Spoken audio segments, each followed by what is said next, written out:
सृष्टि शुरू किए, परंतु मनु महाराज बोले पिताजी हम जो सृष्टि करेंगे रहेगा कहाँ पर? जिस पृथ्वी पर आप बैठकर कथा श्रवण कर रहे हैं ये पृथ्वी पहले नहीं था, ये पृथ्वी जल में डूबा हुआ था। और वैकुंठ के द्वारपाल जय और विजय सनकादि मुनि के अभिशाप के कारण हिरण्याक्ष और हिरण्यकश्यप के रूप में पृथ्वी पर जन्म लिए थे और दोनों पृथ्वी को गायब करके ले गए थे।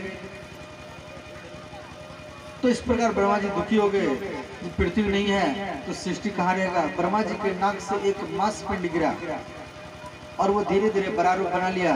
बोले श्री बराह भगवान की जय हो। तो बड़ा भगवान की कथा भागवत में दिया गया है। नमो नमस्कृत द्रव्याय सर्वज्ञ। तो बड़ा भगवान का अवतार हुआ और बड़ा भगवान पृथ्वी को लेने के लिए जल में प्रवेश किए।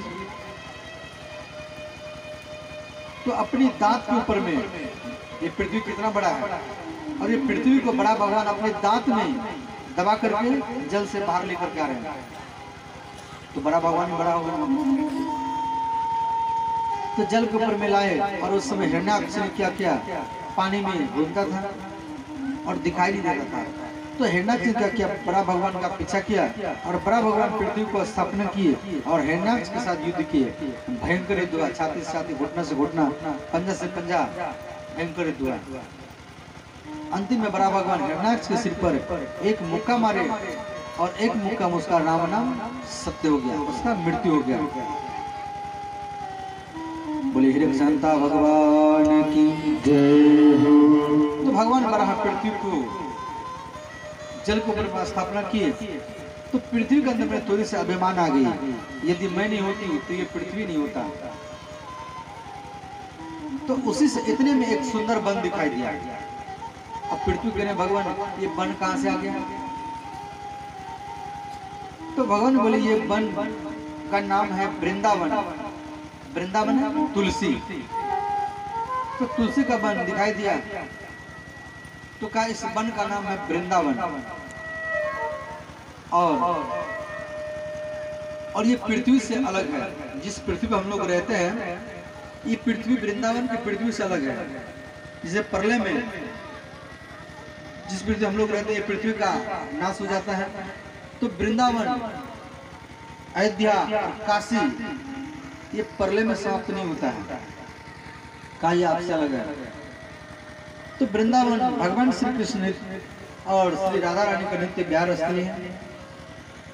और आप वृंदावन जाएंगे तो आपको हर पैर वृक्ष में, दीवार में राधे राधे नाम लिखा मिलेगा। और आप जाएंगे वृंदावन तो आपको राधे राधे बोल करके ही संबोधन करेगा। और ब्रजवासी पहचान जाते हैं ये बाहर के व्यक्ति कौन है। अगर आप जाएंगे तो आपको राधे राधे बोलेगा तो समझ जाना कि आपसे पूछ रहा आप कहाँ से आए हैं। और आपस में राम राम बोलेंगे, जैसे हम लोग सुबह सुबह प्रणाम बोलते हैं, हर हर महादेव बोलते हैं, जय श्री राम बोलते हैं, तैसे ब्रजवासी लोग आपस में राम राम ही बोलते हैं, भैया राम राम सुबह सुबह। और कोई नया व्यक्ति मिलेगा उसको बोलेगा भैया राधे राधे। तो समझ जाना आपको पहचान लिया ब्रजवासी। आपको पूछेगा कहाँ से आए हैं। इसलिए वृंदावन में साधु लोग ज्यादा है। वहाँ कुटिया बनाते हैं, भजन करते हैं, ध्यान करते हैं, सत्संग करते हैं। और उनका सोच है कि हम कंकर पत्थर बनकर के भी ब्रज में रहेंगे, किसी साधु का चरण मेरे ऊपर में पड़ेगा तो मेरा उद्धार हो जाएगा। तो 5 प्रकार का मृत्यु होता है। 5 प्रकार का मृत्यु क्या है? तो पहला है तीर्थ मृत्यु, माने तीर्थ में जाकर, वृंदावन, ऋषिकेश, हरिद्वार, काशी में जाकर के मरना, इसको तीर्थ मृत्यु कहा जाता है।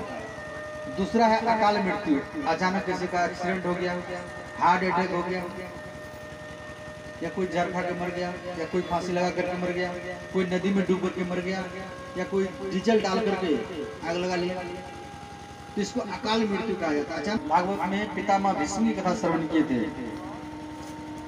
गंगा माता ने पितामह भीष्म को आकर के बोले जे पुत्र, मैंने तुझे इच्छा मृत्यु का वरदान दिया है, इतना कष्ट तू क्यों सहन कर रहा है?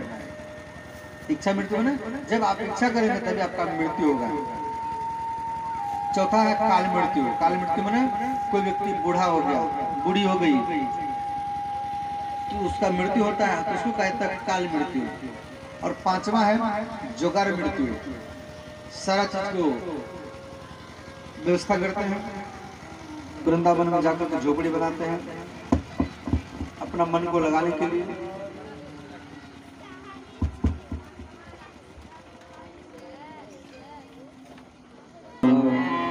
रसमय श्याम रसमय श्री वृंदावन धाम, रसमय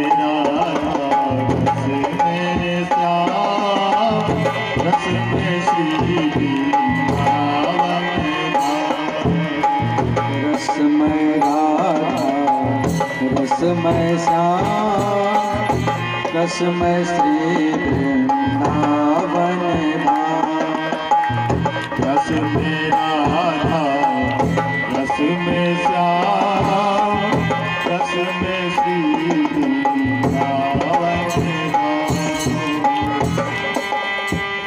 पावन राधे पावन श्याम पावन श्री वृंदावन धाम, पावन राधे पावन श्याम पावन श्री वृंदावन धाम, पावन राधे पावन श्याम पावन श्री वृंदावन धाम, पावन राधे पावन श्याम पावन श्री वृंदावन, रसमय राधा रसमय श्याम रसमय श्री वृंदावन धाम, रसमय राधा रसमय श्याम रसमय श्री वृंदावन, श्री राधे सब हाथ उठाकर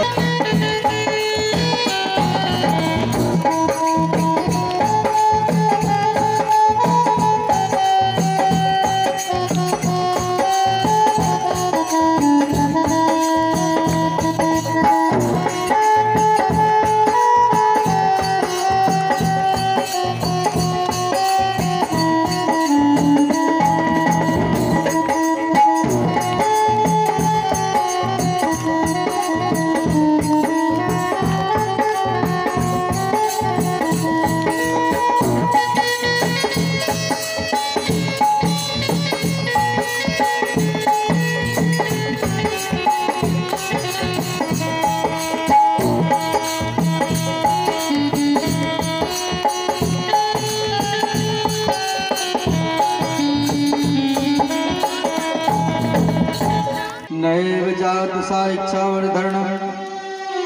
भगवान बोले करदम, कोई भी व्यक्ति मेरे मंदिर में आकर के एक लोटा जल एक फूल चढ़ाता है, झाड़ू लगाता है, अगरबत्ती लगा देता है, उसका समर्पित वस्तु निष्फल नहीं जाता है, उसको मैं कई गुना बढ़ा करके फिर बाद में दे देता हूँ।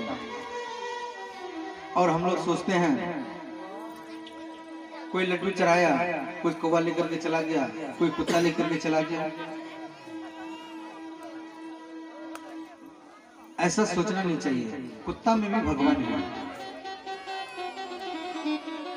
कुत्ता में भगवान का रूप होता है। और बहुत व्यक्ति कुत्ता को, जब आपके घर में कुत्ता आता है तो उसको कैसे स्वागत करते हैं? डंडा से, अगरबत्ती से। तो यहाँ बहुत व्यक्ति उसको डंडा से भगा देता है। नामदेव जी का नाम आप लोग सुने होंगे, ये भक्तमाल की कथा है। नामदेव जी रोटी बना रहे थे और वहां पर एक कुत्ता आया और रोटी लेकर के चला गया। यदि आप वहां रहते तो क्या करते? हल्ला गुल्ला करते, दूर दूर करते, डंडा लेके उसके पीछे भागते। परंतु नामदेव जी कुत्ता जब रोटी लेकर के गया तो नामदेव जी एक कटोरी में घी लेकर के उसके पीछे भागे। और नामदेव जी कह रहे हैं कि अरे भैया सूखी रोटी